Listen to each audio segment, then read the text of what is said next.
Kom ons maak die woord van die Here oop in die Nuwe Testament op 2 plekke. Ons gaan saam lees in Matteus hoofstuk 16 vers 13 tot 23 en dan ook in Johannes hoofstuk 6 vers 65 tot 68. Dis die eerste en die vierde boek van die Nuwe Testament, Matteus hoofstuk 16 en dan ook Johannes hoofstuk 6. En toe Jesus in die streke van Caesarea Philippi kom, vra hy sy disippels en sê: Wie sê die mense dat ek die seun van die mens is? En hulle antwoord, sommige Johannes die doper, sommige Elia en ander Jeremia of een of van die profete. En hy sê vir hulle, maar julle, wie sê julle is ek? En Simon Petrus antwoord en sê, U is die Christus, die seun van die lewende God. Toe antwoord Jesus en sê vir hom, salig is jy, Simon Bar-Jona, want vlees en bloed het dit nie aan jou geopenbaar nie, maar my Vader wat in die hemele is. En ek sê ook vir jou, jy is Petrus, en op hierdie rots sal ek my gemeente bou, en die poorte van die doderyk sal dit nie oorweldig nie. En ek sal jou die sleutels van die koninkryk van die hemele gee, en wat jy ook al op die aarde mag bind, sal in die hemele gebonde wees. En wat jy ook al op die aarde mag bind, sal in die hemel ontbonde wees. Daarop het hy sy disippels bevel gegee, dat hulle nie vir iemand moes sê dat hy Jesus die Christus is nie. Van toe af het Jesus begin om sy disippels te toon dat hy na Jerusalem moes gaan, en veel van die ouderlinge en owerpriesters en skrifgeleerdes moes ly, en gedood en op die derde dag opgewek word. Toe neem Petrus hom op sy, en begin hom bestraf en sê, mag God dit verhoed, Here, dit sal u nooit oorkom nie. Maar hy het omgedraai en vir Petrus gesê, gaan weg agter my Satan, jy is vir my 'n struikelblok, omdat jy nie die dinge van God bedink nie, maar die dinge van die mense. En dan lees ons in Johannes hoofstuk 6, vers 65 die volgende. Om hierdie rede het ek, sê Jesus, vir julle gesê, dat niemand na my toe kan kom, as dit hom nie deur my Vader gegee is nie. Hieroor het baie van sy disippels teruggegaan en nie meer saam met hom gewandel nie. Toe sê Jesus vir die 12, wil julle nie ook weggaan nie? En Simon Petrus antwoord hom, Here, na wie toe sal ons gaan? U het die woorde van die ewige lewe. Ons gaan net tot daar lees uit die woord en ons vertrou dan dat die Here hierdie woord in jou hart sal seën. Ons is vanmôre by die derde Bybelkarakter besig en wil ons vanmôre met jou praat oor Petrus, die impulsiewe, haastige hond. U ken die spreekwoord wat sê dat 'n haastige hond verbrand sy mond. En Petrus is sekerlik een van die disippels wat hierdie definisie baie suksesvol nagekom het. 'n man wat impulsief was, 'n man wat nie bang was om sy mond oop te maak nie, en ook 'n man wat baie vinnig homself in die moeilikheid ingepraat het. Die derde karakter dan, Petrus en sy impulsiwiteit. Een van die eerste disippels is Petrus, wat Jesus dan as u Matteus lees in die ander evangelies, wat Jesus dan as een van sy 12 apostels gekies het. Sy naam word verwisselend gebruik in die Bybel as Simon Petrus of dan sy Joodse naam, ook Sefas, sy Arameese naam, en dan Petrus sy Griekse of dan sy Romeinse vertaling van sy naam. Ek dink ek moet dalk net iets hier sê, want jy hoor baie keer, en ek wil graag dit met jou deel, jy hoor baie keer, jy hoor ouens wat nou glo dat jy mag nie Jesus noem nie, want dis nou 'n heidense naam wat aan Yeshua gegee is. En dan sê hulle dat sy naam nie kon Jesus wees nie, want daar was nêrens 'n J in die Hebreëse alfabet nie. En dat dit 'n afgodsnaam is, wat nou aan hierdie afgod gegee is, wat die Christene nou God noem. Nou interessant, dat jy sal sien dat Petrus sy naam in Aramees Sefas was. Dat hy in Hebreëus Joods Simon was, en dat hy in Grieks Petrus was. Dat dit 'n verskillende vertaling was van 'n naam wat anders in verskillende tale uitgespreek is. Net so sal ons in Afrikaans dan sê Petrus en die Engelse sal sê Pieter. Dis aanvaarbaar, maar wanneer dit kom oor Jesus, dan is daar baie maklik hierdie ouens wat sê, maar hy kan nie Jesus wees nie, hy mag net Yeshua wees. En dan die Jesus wat julle nou aanbid, is nie die Jesus of die Yeshua van die Ou Testament. Ek wil net hê dat julle moet hierdie goed raak sien en verstaan dat ons praat Afrikaans. En of nou Jesus of Jesu in verskillende tale Jesus beteken of Jesus in Engels, is dit nie 'n verdraaiing nie, maar net 'n vertaling van ons Afrikaanse taal. En daarom moet jy nie toelaat dat mense julle om die bos lei om jou te laat verstaan dat die Christene nou een of ander valse Messias of 'n valse Yeshua aanbid nie. Net iets wat u hier moet met Petrus se name ook moet onthou. Petrus beteken rots. En dis die naam wat Jesus aan die apostel Petrus gegee het.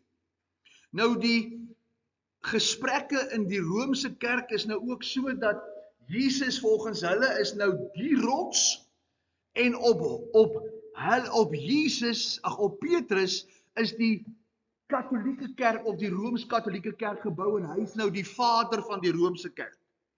Maar weer eens, dit gaan oor 'n misinterpretasie, want die woord Petros in die Grieks is 'n stukkie van 'n rots. En die vertaling vir rots, wat die rots beteken, is Petra. En Jesus sê vir Petrus, op hierdie Petros, op hierdie stukkie rots, sal ek die rots, die Petra rots, my gemeente bou. En dit is belangrik dat ons hierdie goed sal verstaan en hierdie goed sal leer dat jy nie meegesleer word en sê dat Petrus is die vader van die kerk en dis waarom hy in die Romeinse kerke staan soos Maria en dan bid word omdat hulle van die gode is.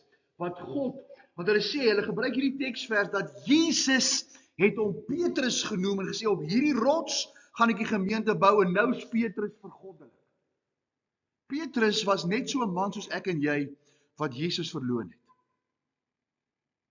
en herstel is en 'n kragtige instrument in die hande van God was.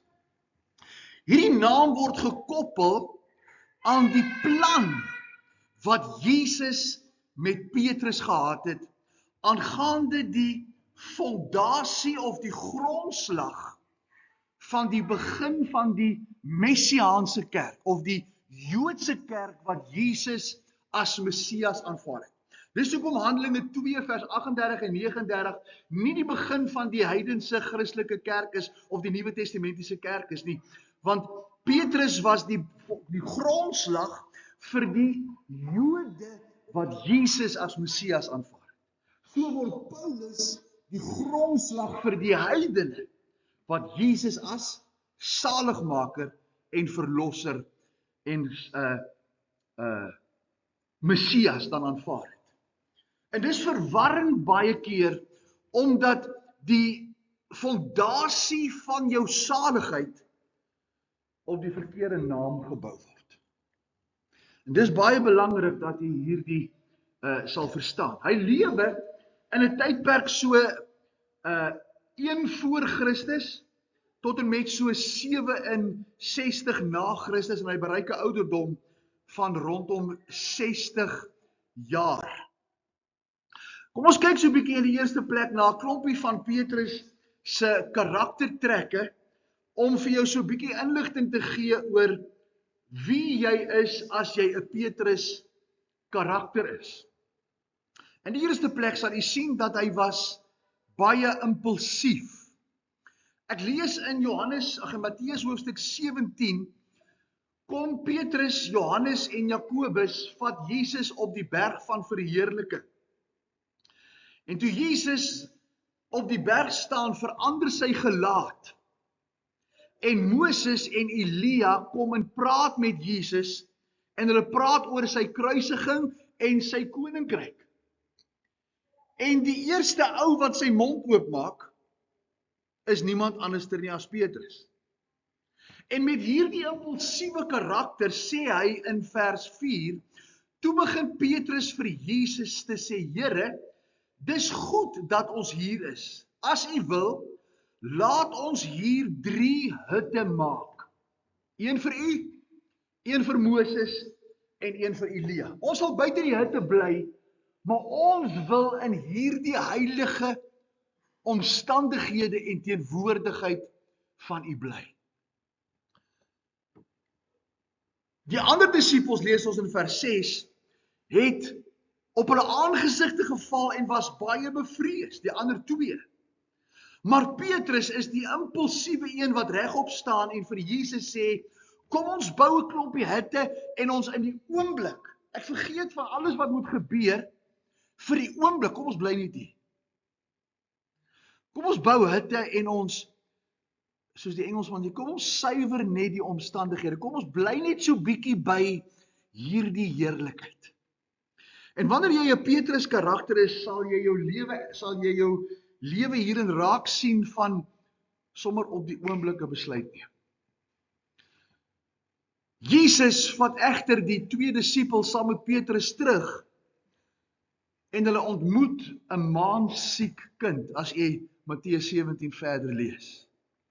En hiermee, dit is so interessant as jy nou die storie lees en die agtergrond mis, is dat Petrus besef, kom ons bly hier, dis lekker, maar hy vergeet en Jesus sê, kom ons gaan terug na die realiteit toe. En ek gaan wys jou hoekom ek jou geroep het. Ek het jou nie geroep om in die hut by my te bly nie. Ek het jou geroep dat ons by die maansiek kind kan uitkom. Maar jy sien, sy karakter was hierdie impulsiewe persoon wat sê, kom ons maak die besluit, kom ons doen 'n ding, en die gevolge word nie altyd so lekker in Petrus se lewe deurdink nie. In die tweede plek sien ons dat hy neem inisiatief. In Matteus hoofstuk 14, vers 24 tot 29 lees ons dat die skei Jesus stuur die disippels weg na die breek van die vermeerdering van die brode, stuur Jesus sy disippels oor kan die water van die Galilea meer. En toe die skei in die middel van die see was en deur golwe getuister word, want hy sê die wind was teen hulle, en die 4de nagwaak het Jesus na hulle gekom, al wandelende op die see. Hulle roei vir 4 wake. Nou, die eerste nagwaak begin 6:00, die volgende 9 tot 12, 12 tot 3, 3 tot 6. So hy stuur hulle in die water in, en vir 'n hele amper 12 ure, 9 ure stoei die disippels met hierdie boot wat nie aan die ander kant wil kom nie. En Jesus kom in die 4de nagwag net toe dit op die donkerste is. Kom stap Jesus in 'n teenwoordigheid in bo op die water.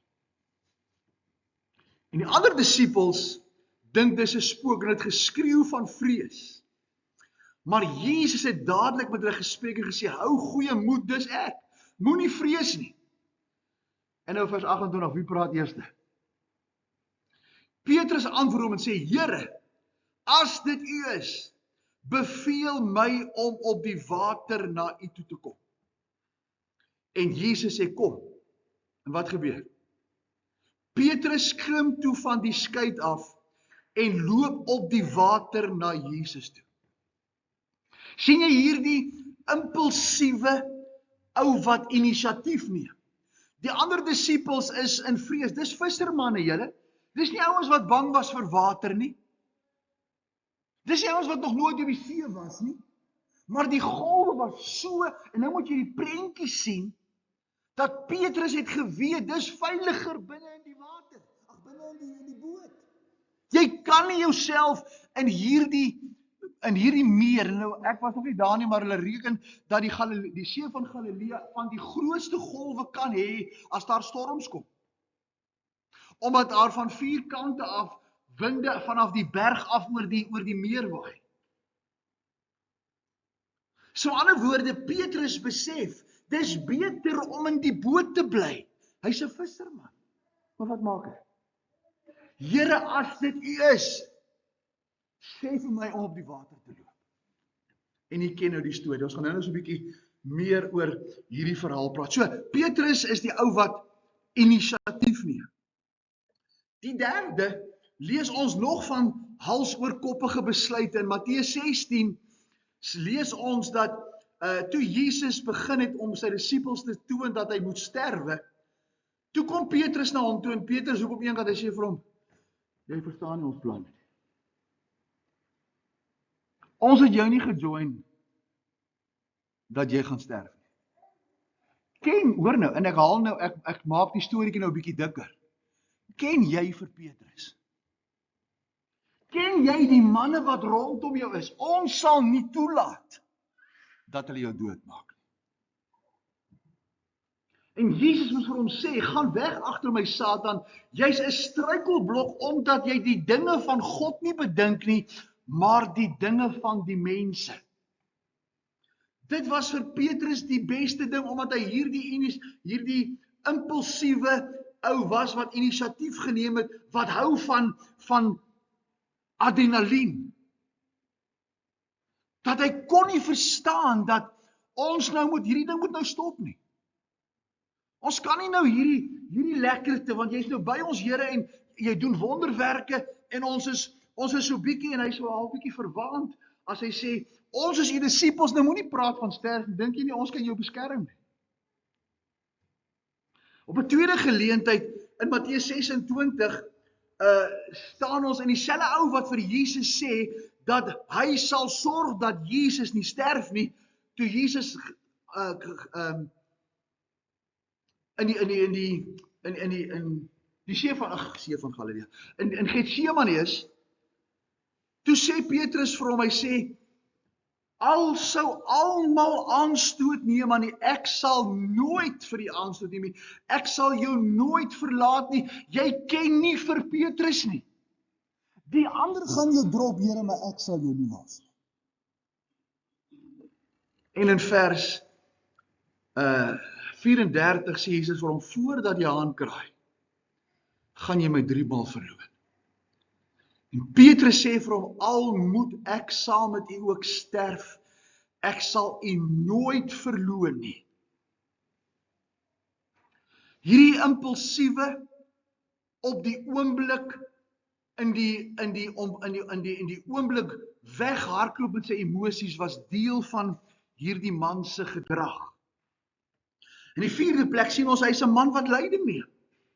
Hy kom in die geleesde gedeelte in Matteus 16, vra die Here vir die disippels, nou maar wie sê julle is ek? En wie praat eerste? Petrus. En hy sê, Here, U is die Christus, die Seun van die lewende God. Petrus is hierdie nie net 'n gebore leier nie, maar Petrus wag nie dat ander ouens vir hom praat. Petrus sê wat hy wil sê. En hy praat sy praat en hy is nie bekommerd oor die gevolge daarna nie. Want sy impulsiwiteit sê, hy verstaan nie, hy dink nog nie aan 'n uur later nie. Hy dink aan nou. Petrus se reaksie op die gebeure in Johannes 21 is baie interessant. Daarop sê die disippels, die een vir wie Jesus liefgehad het, aan Petrus, dis die Here.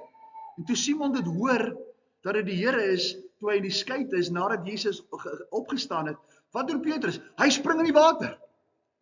Hulle is besig om vis te vang. Die disippels sê, maar hier kom die Here aan. Petrus sê nie, kom ons roei nader kant toe nie. Nee, ons spring sommer in die see, ons swem. Dis die karakter, die leiding neem, die tipe van man wat Petrus is. In Johannes 21 vers 15, toe hulle dan klaar was met die môre ete, vra Jesus vir Petrus, Simon, seun van Jona, het jy my waarlik lief? En nou, u ken die storie van 3 maal wat Petrus gevra word, omdat hy Jesus 3 maal verloon het. En elke keer sê die Here vir Petrus, Petrus, het jy my lief, soos ek jou lief het? En hy gee hom hierdie opdrag, hy sê, laat my lammers wei. Jesus sien in Petrus die leier. In die 5de plek was Petrus ook 'n ou wat homself vinnig jammer gekry het. In Johannes 21 kom 2 van Jesus se disippels, Johannes en Jakobus, en by 'n ander geleenthede het hulle ma gevra vir Johannes en Jakobus vir Jesus, kan hulle aan die koninkryk eendag aan die linker en aan die regterhand sit? En Petrus was baie onverontwaardig daaroor. In Johannes 21 sê, draai hom om, toe hy die disippels sien vir wie Jesus liefgehad het, die een wat by die maaltyd op sy bors geval het, toe Petrus hom sien, nadat Jesus vir Petrus sê, laat my lammers wei, toe sê Petrus vir die Here, maar hoekom gee jy nie vir hulle ook die opdrag? Wat van hulle, Here? Hoekom moet ek die lammers wei? En hulle kan een aan die linkerkant en een aan die regterkant sit. Jy sien so, op hierdie manier kom Petrus en hy sê ook is hierdeur dat hy kan vinnig, as hy hy kan die inisiatief neem, maar wanneer die verantwoordelikheid kom, kan hy maklik sê, maar wat van ander? Omdat hy nie die ding deurdink en die ding nie beplan nie. So, hy kan vinnig homself jammer kry, sê, maar hoekom moet ek die werk alleen doen, hoekom nie ander ook nie? Dan sy mislukkings van die verlede bepaal definitief nie sy toekoms nie. In Matteus 26 vers 73 lees ek, 'n bietjie later kom die wat daar staan en sê vir Petrus, waarlik, jy is ook een van die diensmeisies wat Petrus nou aanvat. Want ons ken jou in jou spraak. Toe begin hy homself verwens en hy sweer, ek ken die man nie. En dadelik na die 3de keer het die haan gekraai. En Petrus het die woord van Jesus onthou en hy het bitterlik geween. Nou sal jy aan dink dat Petrus so 'n groot sonde doen om Jesus in die openbaar 3 keer te verloon dat Jesus Petrus gaan moed opgee. Maar net daarna kom hy in Johannes 21 en hy sê vir hom, as jy my waarlik lief het, dan herstel ek jou. So ander woorde, Petrus se impulsiwiteit maak nie dat hy verlore is en dat God hom nie kan gebruik nie. En ek wil nou 'n stuk stil staan by die Petrus voor Pinkster en die Petrus na Pinkster vinnig, dat jy kan sien hoe die Here ook hierdie impulsiewe karakter kan gebruik. Kom ons kyk ook, hoe hanteer Petrus mislukkings en kritiek? Elke keer in die Bybel as ons lees, het Petrus nie weggevlug van Jesus af. Hy het elke keer teruggegaan en nie moed opgegee nie. Elke keer wanneer Petrus 'n sonde gedoen het of 'n fout gemaak het, was dit vir hom 'n dryfkrag om terug te gaan en met Jesus te gaan regmaak. En dis belangrik dat ons nie sal toelaat dat wanneer daar dinge in ons lewens gebeur, ons hierdie les by Petrus sal leer. Dat kritiek moet hanteer word. En mislukkings beteken nie die einde van jou bediening nie. Ek sal vir julle sê, my liewe toerder, dan het ek en baie van ander mense en selfs van die grootstes, dan selfs Dawid nie die reg gehad om die man van God te wees. Want hy pleeg moord. Hy pleeg egbreek. Maar die Here sê, ek kyk nie na jou verlede nie. Ek kyk na die potensiaal toe ek jou geskep het. Maak nie saak wat jy doen nie. Ek kan jou verander sodat jy vir my diensbaar kan wees. Dan sien ons vervolgens sy geloof in die gesproke woord van Jesus. Die oomblik toe Petrus Jesus sien op die see, toe sê hy vir Here, as dit U is, sê ek moet kom. En Jesus sê vir hom net een woord, kom. En ons lees en ons sien onmiddellik Petrus se reaksie op God se woord. Toe Jesus sê kom, toe Petrus geloof in dit wat Jesus sê. Hy vergeet die golwe. Vir daai oomblik vergeet hy die golwe. Hy het eers die golwe gesien toe hy in die water is. Want Petrus se lewe word gekenmerk in sy impulsiwiteit dat hy die woorde van Jesus nie net geglo het nie, maar daarop gereageer het. Sy foute berei hom voor vir groter dinge.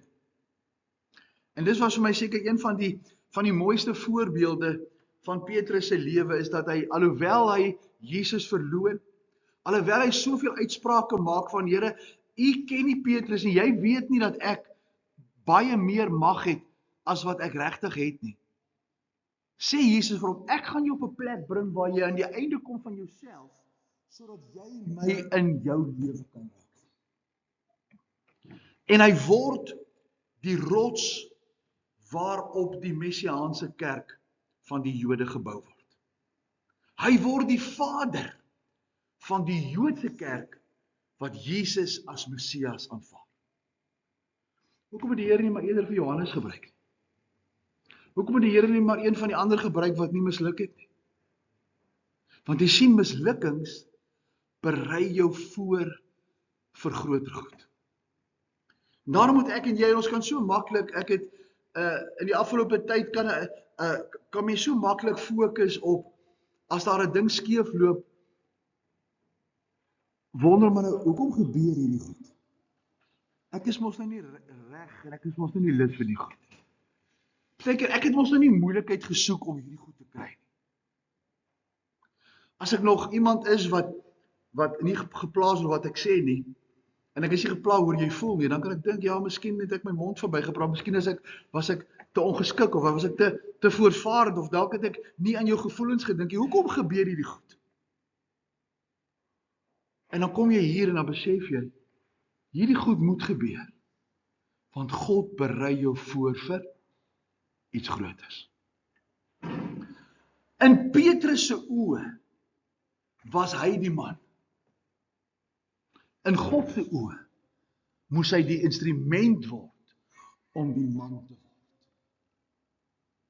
Waar is die verskil? Petrus, ek is die man. Jesus sê, ek wil jou nie as die man hê nie. Ek wil jou as die instrument hê wat die man kan wees. En ek gaan toelaat dat daar dinge in jou lewe gebeur. Ek gaan toelaat dat jy swaar kry. Ek gaan toelaat dat jy jou kop stap. Ek gaan toelaat dat jy my verloon. Ek gaan toelaat dat jy hartseer is. Ek gaan toelaat dat jy impulsief is. Ek gaan toelaat dat alles met jou gebeur wat gaan maak dat jy op 'n plek kom waar jy sê, nie ek nie, maar hy. En die oomblik, en ons gaan nou dit sien, toe Petrus sê, nie Petrus nie, maar Jesus, toe gebruik God hom wonderbaarlik, soveel so, dat sy lewe radikaal verander. Die 10de gedagte is, God gebruik onvolmaakte mense. Hy's voorbarig, en hy sink in die golwe, maar God gebruik daai man wat die onmoontlike doen, terwyl die onmoontlike nie moontlik is nie. En Petrus besef, toe hy daar sink, sy reaksie is, Here, red. Hy spreek Jesus aan in Matteus 26, maar hy verloor hom. Hy verloor hom 'n paar dae later. Hy kap in kamstige dapperheid Malchus se oor af, in 'n poging om Jesus te beskerm. En Jesus moet vir hom sê, kan ek nie, het ek nie die mag om duisende engele te roep om my te beskerm nie. Jy verstaan nie waarom dit gaan nie. Jy's nie my beskerming nie. Jy's my instrument. Jy moet saam met my hierdie pad loop, dat ons kan doen waarvoor God ons geroep het. Hy is van die eerstes in Johannes 21 wat terugkeer na sy oorspronklike werk as visser. En God sê, maak nie saak waarheen jy gaan nie, maak nie saak Petrus, hoe ver jy wegkom nie. Hy roep hom daar uit die skip uit 'n tweede keer. Hy sê vir hom, gaan pas my skape op. Maar om my skape op te pas, moet jy my lief hê soos ek jou lief het. En jy moet bietjie gaan lees in Johannes 21, dis 'n ongelooflike diep gesprek wat Jesus met Petrus het. Hy sê, Petrus, het jy my lief? Hy sê, ek het jy lief, Here. Jesus sê vir hom, Petrus, het jy my waarlik lief? Petrus, is jy bereid om vir my alles te gee? Ja, Here, ek sal vir jou alles gee. Hy roep hom 'n derde keer, hy sê vir hom, Petrus, het jy my lief soos ek jou lief het? En daar besef Petrus en hy sê, Here, u weet dat ek u lief het. Dis nie Petrus wat lief het. Dis nie Petrus wat kan doen wat die vermoë het nie. Dis Petrus onder die bestuur van God wat u nou lief het. En nou kan u my stuur. En hier is die verandering in Petrus se lewe. Kom ons kyk vinnig daarna en dan moet ek klaarmaak. In Matteus 16, en ons het dit nou gelees, sê Jesus vir Petrus, vra vir hom, wie sê die mense is ek? En Petrus sê, is die Christus. En Jesus sê vir hom, hierdie goed wat jy gehoor het mense nie vir jou gesê. Maar God het dit vir jou gesê. En ons sal nou aanvaar dat hierdie openbaring van Petrus hom in 'n plek sal bring waar hy besef dat hy anderster moet reageer en anders moet optree. Maar net 'n rukkie later, toe sê hy vir die Here, Here, u sal nie sterf nie. En die Here sê vir hom, jy moet uit my pad uitkom, want ek kan nie werk hoe ek werk nie. En dit was vir my so treffend gewees, en ek het vir die Here gesê, Here, keer tog asseblief, dat ons nie in die plek staan, of in die pad staan, dat God in hierdie dorp, en daar waar hy vir ons geplaas het, nie kan werk nie. Moenie soveel van my toelaat, dat soveel van my sigbaar is, dat u nie kan werk. Want Johannes sê in Johannes 3 vers 30, hy moet meer word, en ek moet minder word. En dis hier waar ons afsluit, en na hierdie kontras lewe kyk, voor en na Pinkster. Matteus 26 vers 69, is Petrus besig om Jesus te verloon. Ek wil vir jou lees, en Petrus het buitekant gesit in die binneplaas van die paleis, en 'n sekere diensmeisie het vir hom toe gekom en gesê, jy was ook by Jesus, die Galileër. Maar hy het voor almal ontken en gesê, ek weet nie wat jy sê nie, ek ken hom nie. Dis die nag dat Jesus gekruisig word. 40 dae later preek Petrus en Johannes stap in die tempel in. En daar's 'n man wat kreupel is. En hulle maak die man gesond, hulle word gevang.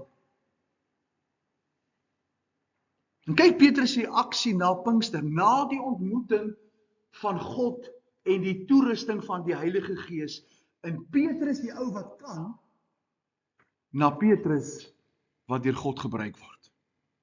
Hoor wat sê hy?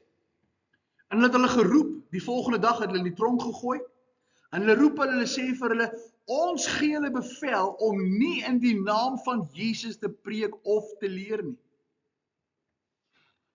Wat het verander?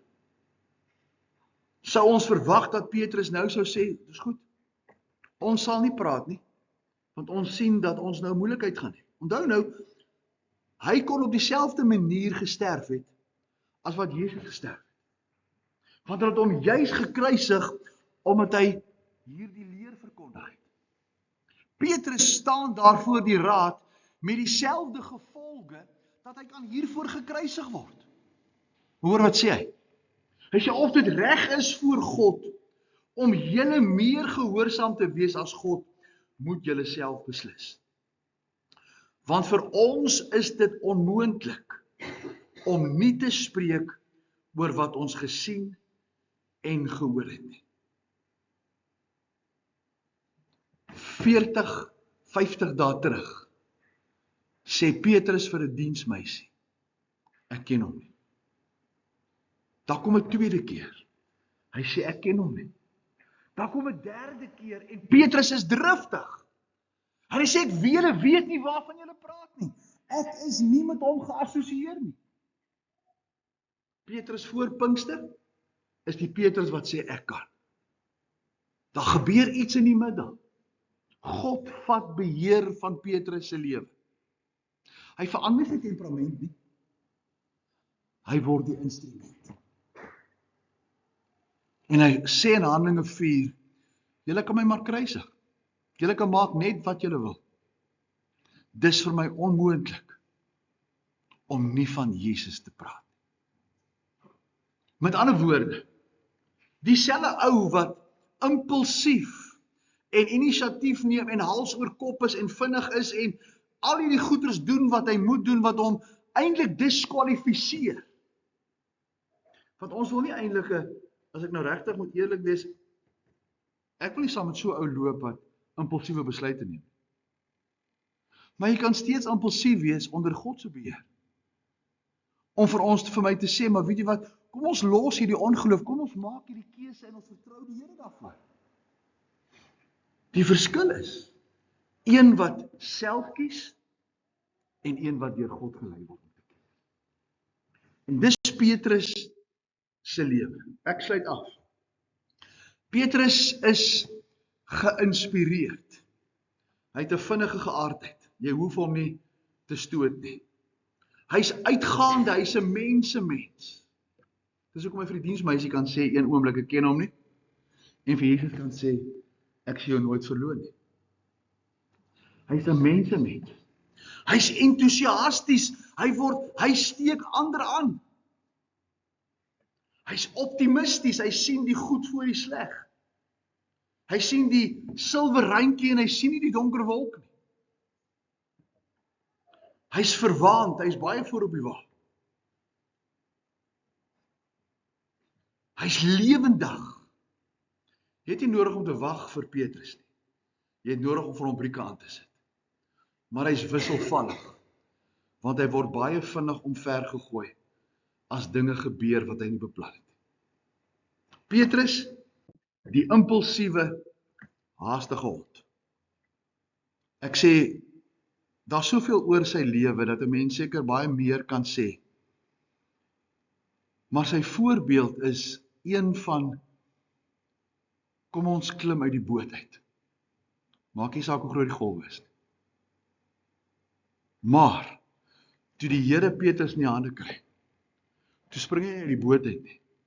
Toe sê hy, ek sal nie 'n ander een volg, as hom wat my geroep het. En die gebed van my hart is, dat as jy vanmôre hierdie karakter trek het, dat jy sal bly soos jy is, maar dat God beheer vat, van wat ook al, daar is wat keer, dat ons Jesus ten volle kan dien, en hy ons kan gebruik. Die Here help, die Here dra vir ons deur, kom ons bid saam. Here, baie dankie vir u woord. Baie dankie dat ons vanmôre ook na, net soos Paulus en Abraham se lewe kon kyk, Here, ook Petrus onder oënskou kan neem. En Here, u kan dank, Here, vir mense wat inisiatief neem. Mense wat u so geskep het, wat optimisties is. Wat nie wag vir ander nie. Mense wat dalk hals oor kop is, maar Jy hoef nie vir hom te wag en hom te stoot en hom aan te por en sy swaai te maak nie. Hy maak sy eie swaai. Kom bid, Here, dat U waarlik die Petrusse in ons gemeente sal toerus. Here, dat hulle kragtige instrumente in U hande sal wees. Maar Here, dat hulle net so impulsief hulle is, Here, as hulle self besluit, net so impulsief sal wees, wanneer dit gaan oor U saak en nie sal terugstaan, wat ook al die gevolge is nie. Kom, dankie vanmôre vir U woord. U word verheerlik. In Jesus se naam. Amen.